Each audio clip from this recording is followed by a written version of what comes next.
Hey everyone, and welcome back.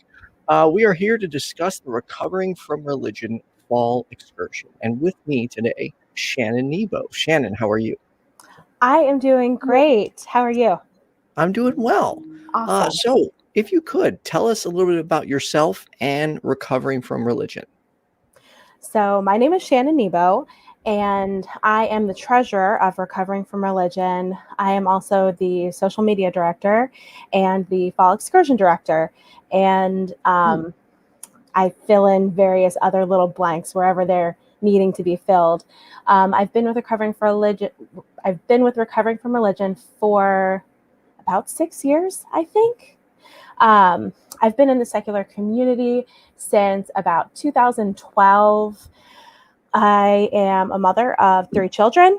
I have lots of animals. I have lots of plants. I Lots of plants, plants, like yes. flowers.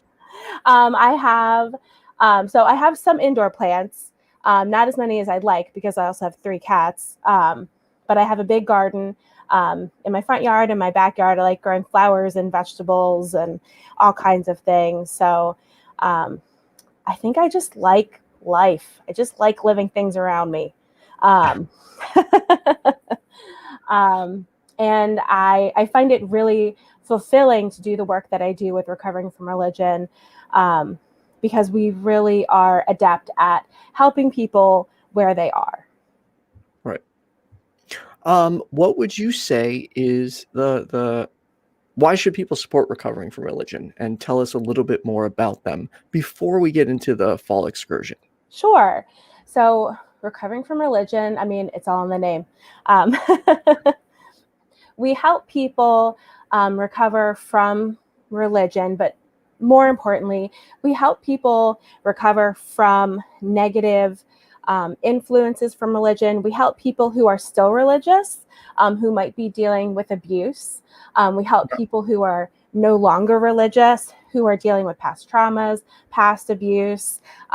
We help people to kind of cope with the trauma and kind of get to the root of better mental health on their own. But we Okay. also help them to have healthy relationships with family, with friends, how to survive in work, how to survive sometimes in family situations. Because sometimes, as far as family goes, you're kind of stuck. Especially like minors are stuck. And so we try to help people, whatever their life situation might be, in regards to how religion may have hurt them. Um, Okay. so that's, I guess, in a nutshell, that's what we do. We have a lot of different programs that help people with that.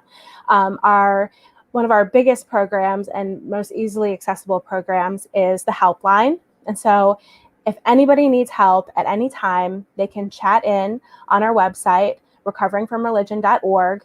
And we have lots of trained agents who are there to help people no matter what they believe, exactly where they are with their beliefs, help them with questions, with doubts, with whatever they need help with in regards to that recovery process. You can chat in and you can call. We have a big listing of resources for people who just kind of want to take it at their own pace and Right. explore things on their own. We have the Secular Therapy Project, which is a listing of therapists who are secular. In some places, especially, it might be hard for people to find mental health professionals that are not religious Yes. or who won't like bring up religion or tell them that they should go to church or tell them that they should pray. So this is a listing of not just non-religious, but they're therapists who only use evidence-based approaches. So not only are they not religious, but they're not going to throw anything at their clients. They're not going to go into spirituality or Right. crystals or none of that. Right. Only evidence-based approaches. Um, Essential oils. yeah, no,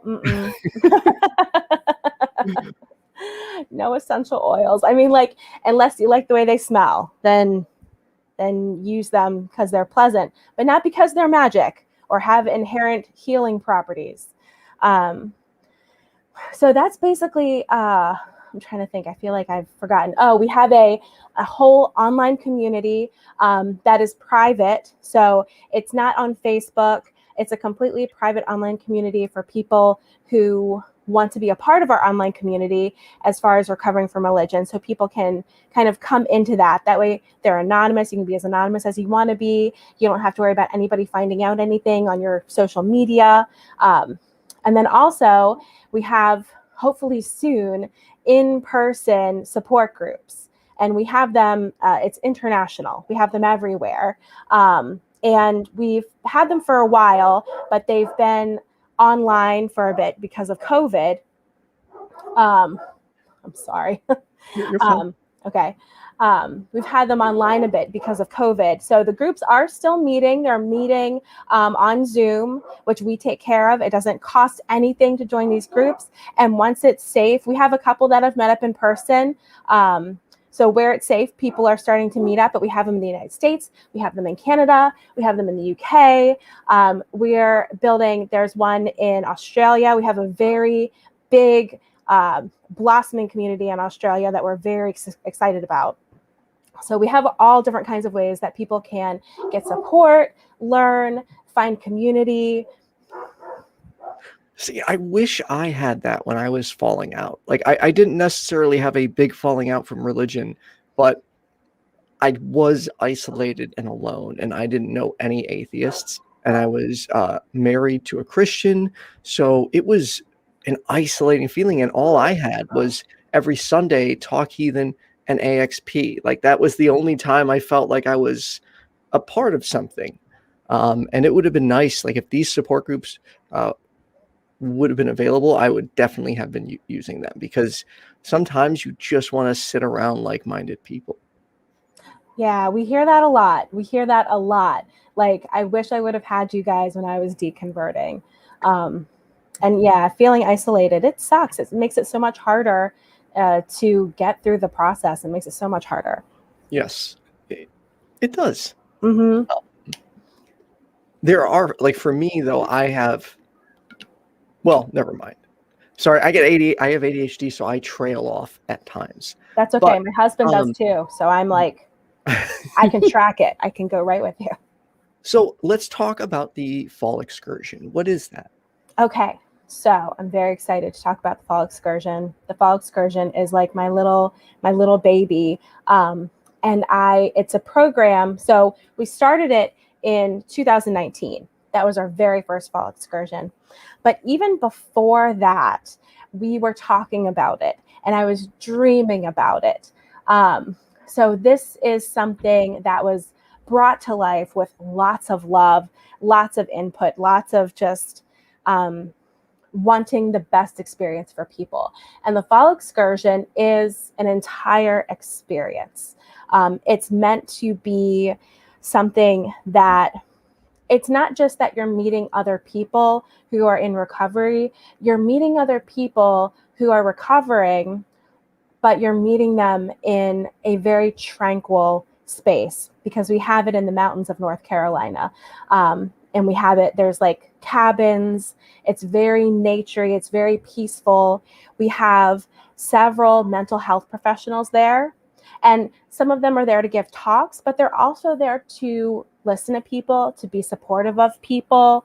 You know, they're not going to provide individual sessions, but they're there for people. To help. Yes, they are there to help.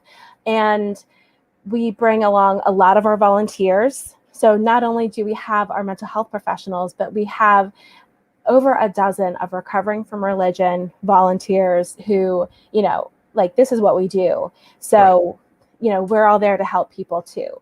So basically what we do is we get together. There are 6 there. I call them cabins, but they're lodges. They're beautiful. They're luxurious. They're in the woods. That sounds really nice. It is. It is. Nobody's going to bother us. We have pretty much the whole space to ourselves. There's lakes. There's tall trees. There's lots of wildlife. There's wraparound porches.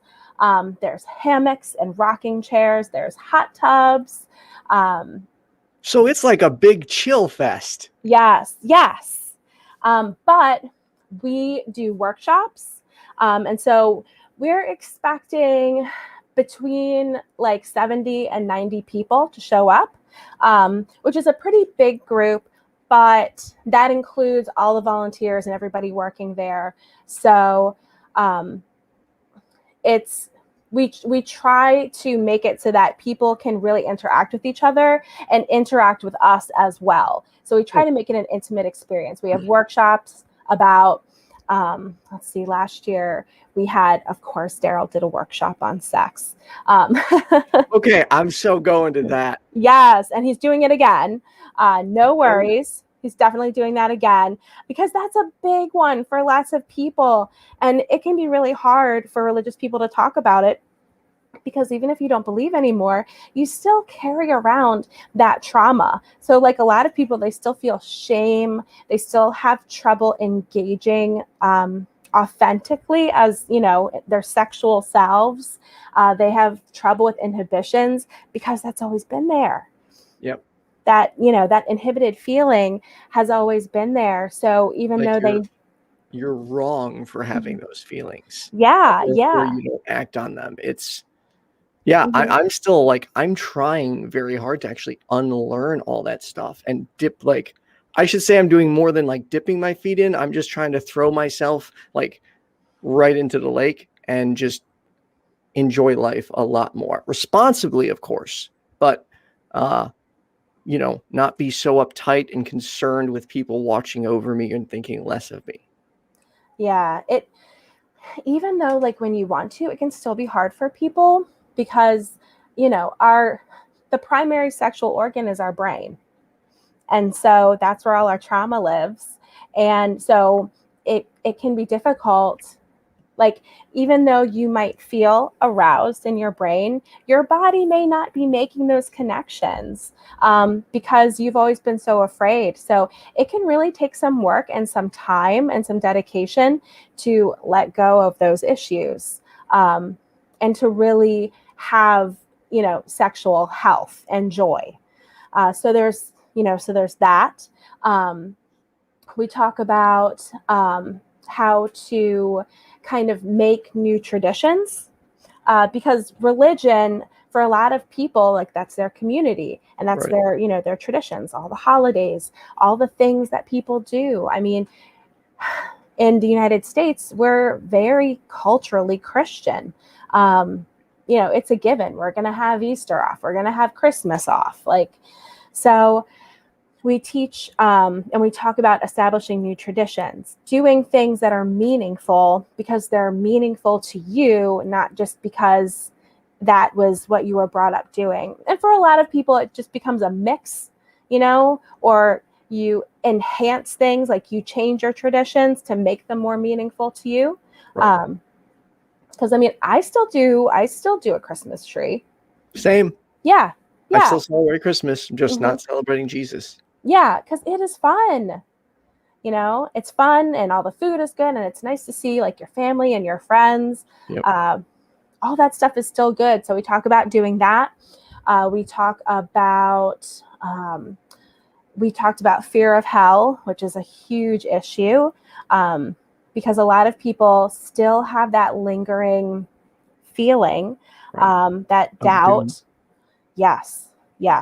And that's very scary. I feel like even like as inundated as I was in the secular community, it was my fear of hell probably didn't go away until 6 months to a year after I claimed being an atheist. Okay. Like it took some time for that to like. It does. You have to, well, you have to work on it because it's, even though you don't believe, it just sticks in the back of your mind. Like, what if? Yeah. Fear is very primal, you know, and it sticks to your brain. All that trauma sticks to your brain. So it is like super chill, but we also try to go after these issues and allow people to kind of really get a good jump start on kind of a new life, a new way forward. We help people to go from being like, oh, I'm not a believer and I'm so scared and I'm so alone, to I have so much that I can do. Like, we try to take them from like doubt to hope. Right. And that's part of the reason why it is an experience. Like, we have a hike. People go on a hike. We're out in More nature. hiking. Yes. Huh?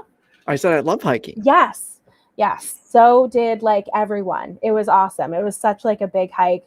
And the area is so cool. There was like, we would go out and see like wild turkeys and stuff.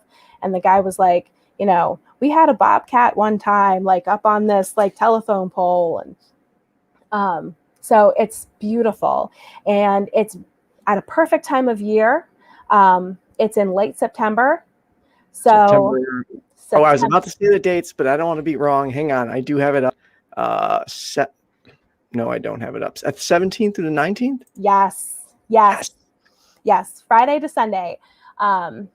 So, you know, might be like a tad warm during the day, but nice at night. There's lots of fire circles for having fire. And then as far as the food goes, we provide all the food. We have some of it we have brought in from local caterers, and then some of it the volunteers make. So we have like home cooking. Yeah, and then all the smells of the home cooking. And so, you know, it's like you're in like a house and you're in the woods and you've got all your friends, and, you know, so you have good food and good aimed everything to feel like a home. Yes, we're going for comfort. We want people to feel grounded. We want people to feel comfortable. We want them to really get in touch with their senses. That's great. And where can they find more information aside from the link being in the description? So if you go to our website, recoveringfromreligion.org, the Fall Excursion 2021 is in the main menu, and that tells you our program. It tells you how to register. It has a FAQ, because I know people have like a lot of questions. What do I bring? What do I not bring? We account for any like meal, like food allergies, anything. We had in excuse me, in 2019, we had nut allergies, and then we had vegans. Like, we had to like accommodate everything, which we did. It was great. And if you have questions that I haven't answered, or questions that the website doesn't answer, there's a little form. You can ask your question and I will answer it. And you can grab us on Twitter at RFR.org. You can grab us on Instagram at RFR.org, and we're on Facebook as well, Recovering from Religion. Well, thank you, Shannon. Thank you. Before we get out of here, was there anything else that we missed regarding the excursion? Oh my gosh, I feel like I could talk forever. I will say that when we went into the excursion, especially the first time, we weren't exactly sure what to expect. But the day after, when we did like our whole like, you know, debriefing and everything, and we were talking about all the feedback that we got, and not just feedback from the people who attended, but feedback from volunteers of how deeply impactful it was and how much it helped people, how much it touched their lives. A lot of people, they don't know that they can go on and be happy. They don't know how much there is out there. And not only do they learn a lot, but they feel a lot. Like, we had people laughing, we had crying, we had people, because we do one night that's a karaoke. Oh, karaoke? Yes. I love karaoke. Yes. We do like a big like karaoke and like dance party on Saturday night. And people were dancing, people were singing, and we encourage people to bring instruments. We had people with their instruments playing out on the porch, singing. It was just people who hadn't really gotten a chance to let loose and to really feel things. Were saying that they felt just transformed after the weekend. And that was so rewarding for me to hear. We had volunteers that said they were transformed after the weekend. And it's so affirming. It's such a positive, awesome experience. And I wish everybody could come. That's great. Well, again, Shannon, thanks for joining me today, and you can get more information with the link in the description. Thank you, Shannon. Thank you so much. Thanks for having me. Have a good one, everyone.